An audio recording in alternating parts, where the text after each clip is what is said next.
बिस्मिल्लाहिर्रहमानिर्रहीम अस्सलाम वालेकुम। क्या हाल है आप सबके। तो आज आप लोगों से शेयर करूंगी इंस्टेंट मगर बेहद टेस्टी मटन पाई की रेसिपी। तो सर्दियां स्टार्ट होते ही बीफ या मटन पाई की डिमांड बढ़ जाती है कि अगर बाहर भी जाएं तो लंच डिनर या फिर ब्रेकफास्ट में मटन पाई ही ऑर्डर किए जाते हैं। तो फिर देर किस बात की, रेसिपी बनाना स्टार्ट करते हैं। रेसिपी अच्छी लगे तो प्लीज़ लाइक भी कर दें। तो एकदम ढाबा स्टाइल मटन पाए बनाने के लिए सबसे पहले तो मैंने ले लिए हैं पाए।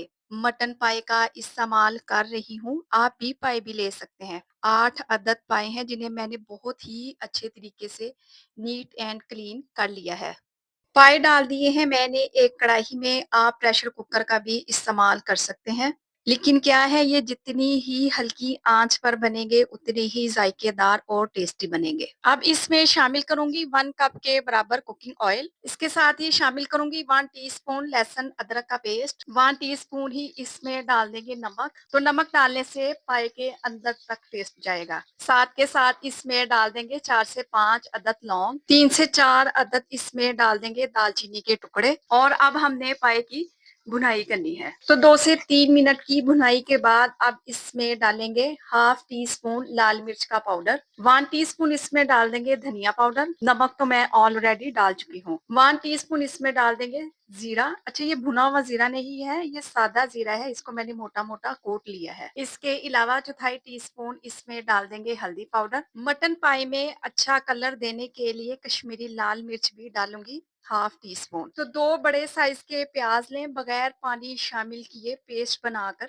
डाल दें। अच्छा, प्याज के साथ ही मैं टमाटर पेस्ट भी डालूंगी। तो 2 बड़े साइज के मैंने टमाटर लिए और इनका भी पेस्ट बनाकर शामिल कर देंगे। अब यहाँ पर हमने भुनाई करनी है अच्छे से कि प्याज की कच्ची स्मेल चली जाए, टमाटर का पानी ड्राई हो जाए और मसाला अच्छे से भून जाए। तो हाई फ्लेम पर मैंने इनको अच्छे से भून लिया है। टमाटर का सारा पानी ड्राई हो चुका है और ऑयल ऊपर आ गया है और बड़ी ही बेहतरीन खुशबू आ रही है। 1 कप के बराबर दही अच्छे से फेंट कर शामिल कर दें और मजीद इसकी भुनाई करेंगे कि दही का पानी ड्राई हो जाए। तो मजीद 5 मिनट मैंने इसकी भुनाई कर ली है। अब कुछ भी नहीं करना, आप शामिल करेंगे पानी। तो मैं तकरीबन 2.5 से 3 लीटर पानी डाल रही हूँ। पानी इतना डालें कि पाए इसमें अच्छे से डूब से जाए। मिक्स करें, कवर लगाएं और 1.5 से 2 घंटे के लिए मैं इन्हें पकाऊंगी, बिल्कुल मीडियम टू लो फ्लेम पर। तो टोटल पाई को पकते हुए 2 घंटे गुजर चुके हैं और ये बहुत ही अच्छे तरीके से गल चुके हैं। पाई तो बहुत ही तरीकों से बनाए जाते हैं, आप एक बार मेरे तरीके से पाई बनाकर देखें,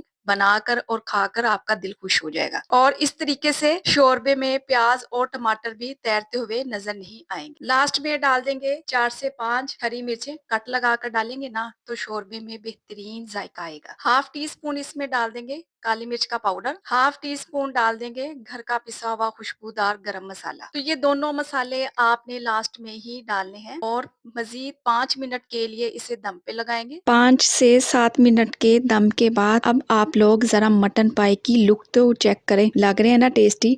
माशाल्लाह से कितना खूबसूरत कलर आया है। आखिर में डाल देंगे बारीक कटिंग किया हुआ हरा धनिया। आप लोग कसूरी मेथी भी डाल सकते हैं अगर आप लाइक करते हैं। बेहतरीन ग्रेवी बनी है, गाढ़ा शोरबा तैयार हुआ है और पाए तो जैसे आपके मुंह में ही घुलते जाएंगे। रेसिपी को ट्राई करना तो बनता है। और देखें जी, लग रहे हैं ना टेस्टी।